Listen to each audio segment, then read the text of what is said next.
Hi, so in this video, in the last of 3 videos covering melodic minor and its various modes, I just want to talk about the various ways that we can practice the melodic minor and kind of get more fluent over it without it just being the case of going up and down the scale.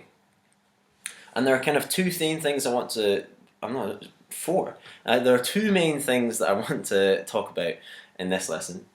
And I want to talk about 4-note kind of shapes, are sort of classic 7-chord shapes that we can kind of use. And I want to talk about triad pairs, which I have already talked about in some sessions, I believe. So first of all, let's just look at the most classic sound of the melodic minor, which is that minor major 7 arpeggio. Those 4 notes together, that is the quintessential sound of this kind of it's the quintessential sound of the melodic minor kind of world, and it kind of works. Doing that works over pretty much every chord, I would say. So let's just take that, and I'm just going to improvise a little bit over C melodic minor. I just chose that random bit.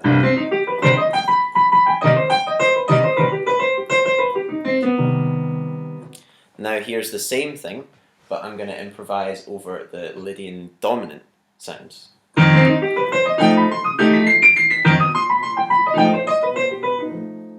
Same 4 notes, but they take on a different dimension when paired with a different root kind of bass. And then here's altered as well.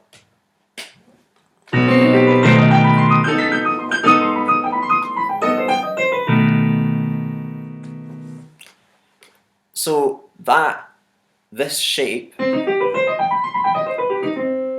is an incredibly useful one and a very versatile one, kind of for getting around the melodic minor thing. And it kind of relates to the 2 arpeggio videos I did last week as well, because we would practice this and get familiar with this in the exact same way.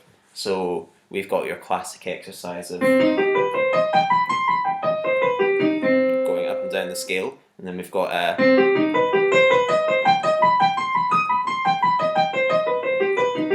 changing up the notes, going up the inversions.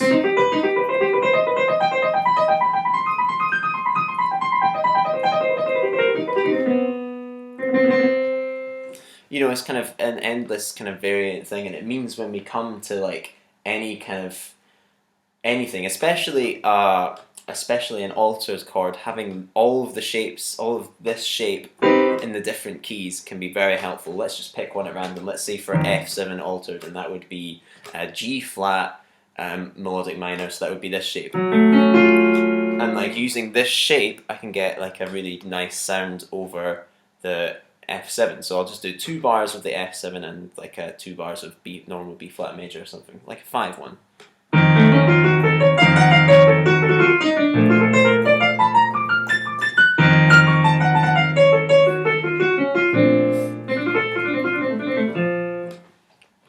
So there you go. It's like a really kind of like it's really just a really strong way of spelling out the exact melodic minor kind of sounds.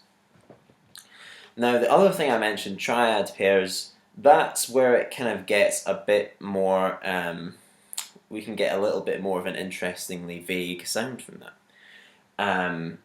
Now by triad pairs, what do I mean? What do I mean by that? So if I haven't explained it before, I mean you kind of take 2 triads and you make like a scale or a pattern, or you make something out of them. So let's just take, for now, let's take F and G. So F and G.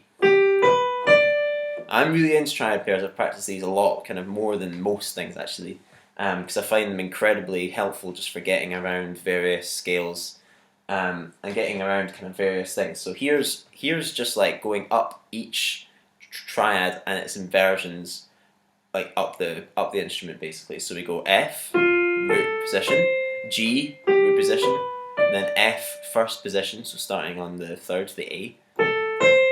Same for G, first position, F, second position, G, second position, and then we're back to root. So if I do that,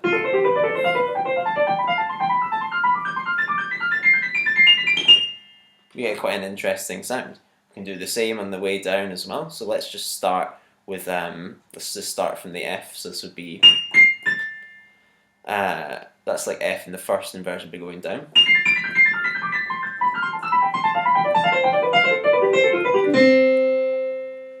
And then we can do going up the F and coming down the G, so F root position, G root position as well, sorry, then going down, first position going down, and then back down.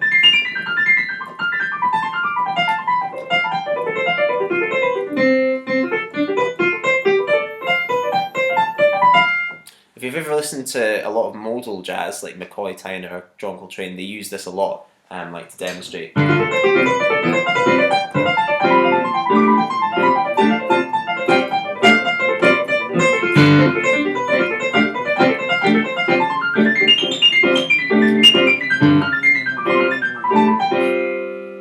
It's like a really nice, like clear way of spelling out a kind of chord.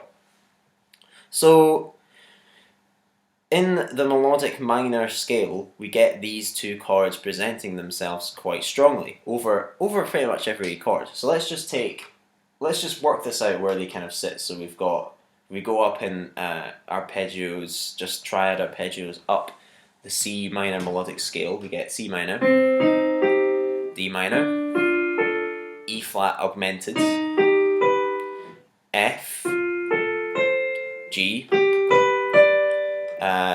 A diminished, B diminished, and then back to C minor. And our sort of key triad pair there, if we're looking for major triads, would be F and G, which is what I practiced. Planned that in advance, you see. So when we're playing over a C melodic minor, sort of C minor major 7 chord, using these triad pairs sounds really, really strong. So I'll just do like a bit of 1, 2, 3, 4.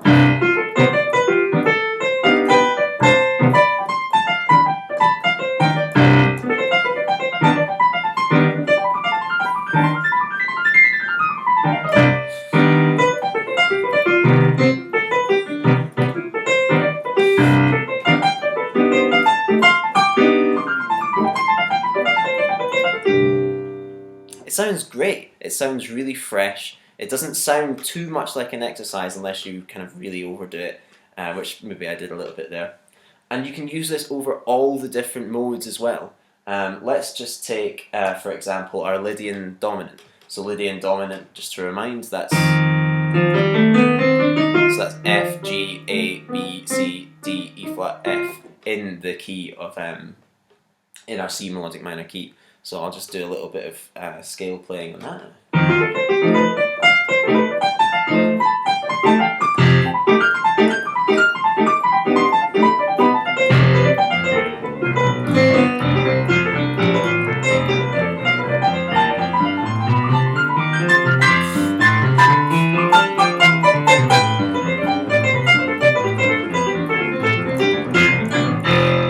Fun challenge for piano players, I've just remembered actually, is to do that, but like in tenths. So but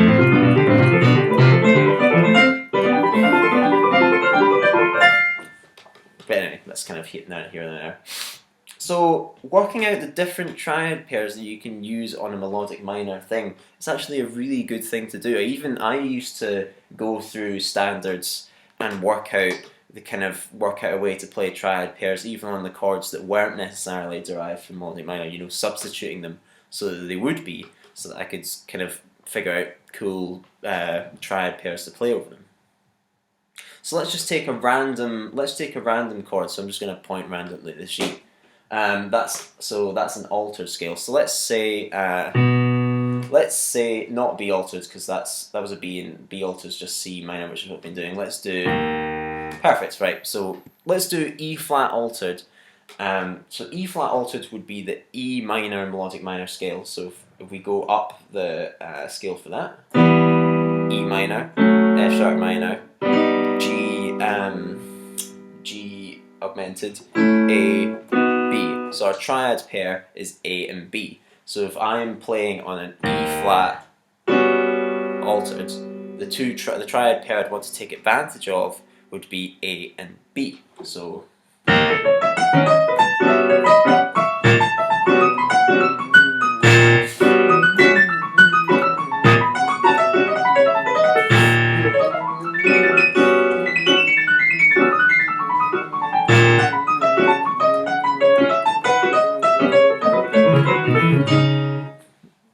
So you get the idea.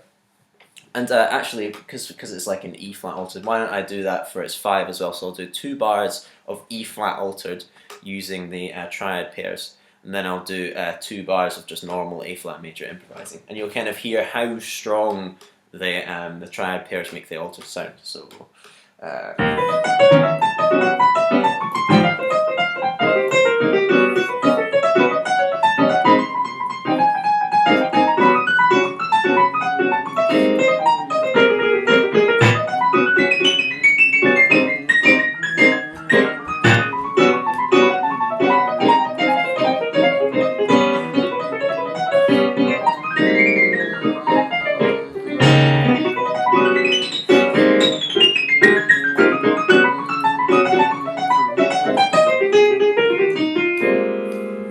So there you go. That's kind of the idea of using triad pairs in an effective way. Just to really highlight when it's a melodic minor thing. So just to recap, we've got 2 things here. We've got our classic melodic minor shape, which is quite easy to work out relative to the chords, and then we've got the slightly more advanced thing to practice and the slightly harder thing to work out because it's just more steps to figuring it out, but we've got our triad pairs as well.